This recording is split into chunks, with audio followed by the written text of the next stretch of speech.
Hello everyone, welcome back. In today's video, I'm going to show you exactly where to find the reset button on the Blink Sync module tool, and I'm also going to show you how you can use it properly if your Blink system is offline or refusing to connect to Wi-Fi.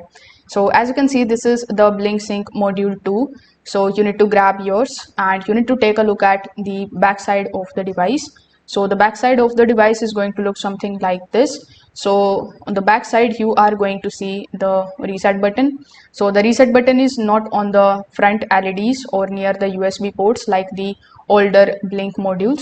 On the Sync module 2, Blink placed the reset button directly on the back panel of the device. So as it can be seen over here, this is going to be the reset button.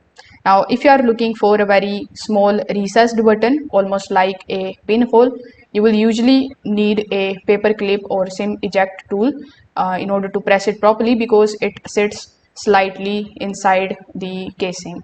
Now when you are able to find the reset button, you just have to simply press and hold it for about 5 to 10 seconds, and you can also hold it until you see the LED light flashing. After a few seconds, simply you should eventually see the blinking blue light and the solid green light. That means the sync module entered into the setup mode again successfully. So if this video helped you out, make sure that you like this video and subscribe to the channel. Thanks for watching.